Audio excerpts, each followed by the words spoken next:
السلام عليكم ورحمة الله وبركاته. يا رب تكونوا بخير وبصحة وسلامة وسعادة. دي قناتي، أرجو الاشتراك في القناة وتفعيل زر الجرس ليصلكم كل جديد. وصفة النهاردة انطلبت مني، وهي حشو السمان وتقفيله. يعني المتابعة اللي طلبت مني قالت لي أنا مش بعرف أحشيه ولا بعرف أقفله، تمام، ولا بتعرف تجهز المرتة بتاعته. بتطلع المرتة معاها يعني بتقرمش في البق، وفي نفس الوقت لما بتيجي تطلعه من الشوربة بتلتقي المرتة في قلب الشوربة، تمام. انا النهارده هعمله معاكم، تمام، علشان على العام، علشان يعني اللي ما عندوش المعلومة الكافية يقدر يوصل للمعلومة معايا، تمام. طبعا انا عندي هنا المرتة. انا بجيب يعني لكل سمنتين بصلة مش كبيرة قوي، تمام. بجيبها طبعا وبفرمها في الكبة او ببشرها على ايدي، بس بخلي القطع صغيرة قوي، وبضيف عليها ملح وفلفل وكمون. ولو عندك جوز الطيب تمام، مفيش عادي، مفيش مشكلة، يعني هي مش اساسي. لو حابة تضيفي معاها قرن فلفل اخضر او رومي عادي برضو، بيديلها طعم حلو. بس انا بضيف مع المرتة وانا بطبخها، وانا بسويها بضيف معاها الكبد والقوانص بتاعه السمان، تمام. بديها بتاخد على الاقل على النار حوالي من تلت لنص ساعه. اول حاجه هنسمي الله. طبعا انا عندي هنا السمان مغسول ومنقوع في ميه وملح ودقيق علشان ما يكونش في اي ريحه زفاره، تمام.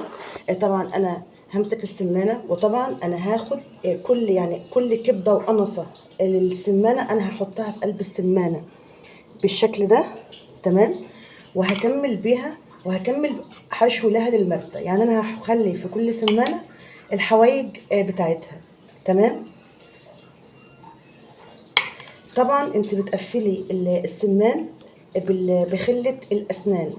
مش متاح عندك خله الاسنان، بتجيبي ابره وخيط، بتكون انت اول مره تستعمليها، تمام. هتمسكي الخله بالشكل ده، بسم الله، وهتضمي الجلدتين اللي تحت مع بعض، وهتقومي عاملاهم بالشكل ده، تمام. اتقفلت معانا بكل سهوله. هقفل معاكم كمان واحده عشان اللي ما خدش باله، تمام. برضو هنزل بالحوايج بتاعه السمانه، تمام، وهنزل بكميه المرته بالشكل ده، تمام. طبعا هي المرتة مستوية، يعني اللي هيستوى معاكي بس دلوقتي هو السمان، تمام، علشان ما تقلقيش. كده همسك الطرف بتاع الخلة في ايدي اهو، تمام. هحطه ما بين الجلدتين اللي عند الورك بتاع السمانة، هدخل بيه كأني باخد غرزة بالإبرة اهي، تمام. مقفله خالص، مفيش لها اي مفيص. طبعا كده كده الشوربه بتخش من هنا كمان، وبتسويها كمان، وبتديها طعم السمان من بره، تمام. هكمل باقي الكميه وارجع لكم عشان ما اطولش معاكم الفيديو. طبعا انا هنا خلصت حشو السمان بالشكل ده، تمام. دلوقتي بقى هشوحه علشان اعمل له الشوربه بتاعته. هنزل بشويه من الزيت، هنسمي الله في الاول، بسم الله. انزل شويه من الزيت، وهنزل معايا هنا 3 بصلات بالشكل ده، وسط مش كبار، ومعايا 3 او 4 فصوص من الحبهان، من المستكه، معلش اسفه، من المستكه، تمام. لو عندك حبهان طبعا بتضيفي فصين، بس انا بصراحه ما كانش عندي. او معايا هنا ورقه اللورة هنزل برضه بيهم. بعد كده هنزل بالسمان، بسم الله. هو والله يعني تحضير السمان بصراحة ما فيش أسهل منه، بس هو فعلا أحيانا يعني يعني بيبهدل فعلا، لأن ممكن ساعات الخياطة أو الخلة تفك، فبتوقع فعلا في الشوربة.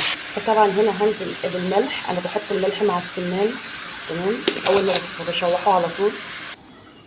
طبعا نزلت بالمية السخنة عليه على طول. أي ريم طبعا هيطلع هشيله. وهظبط له الفلفل والكمون بتاعه. انا بحط له بصراحه يعني حاجات بسيطه جدا، حوالي ربع معلقه صغيره خالص من الفلفل وربع معلقه صغيره خالص من الكمون. ببهر بس الشوربه بحاجه خفيفه، لان كده كده المرته في السمان متبهره بفلفل وكمون، تمام. هشيل الريم اللي على الوش وارجع لكم تاني. طبعا انا هنا شلت الريم اللي على الوش. وطبعا بهرت الفلفل والكمون طبعا بربع معلقه صغيره من كل حاجه. هسيبه دلوقتي هيستوى.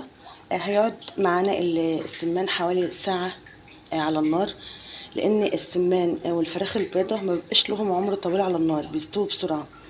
بس ناخد بالنا برضو يعني نحاول ان احنا نختبرهم بالمعلقه من عند الصدر قبل ما نطفي عليهم، علشان ما يكونش فيه دم ما بين العظم واللحم. تمام. هسيبه يستوى وارجع لكم تاني. طبعا ما شاء الله هنا السمان خلص طبعا ما شاء الله، وحمرته ما شاء الله وما بارك. طبعا الشكل والقوام وطبعا المرتة فيه ده بدوب. عملت معاه سبانخ كانت مطلوبه برضو. بس طبعا انا السبانخ انا عملتها على القناه فما صورتهاش، انا بس صورت السمان. يا رب اكون قدرت اوصل المعلومه صح. ارجو الاشتراك في القناه وتفعيل زر الجرس ليصلكم كل جديد.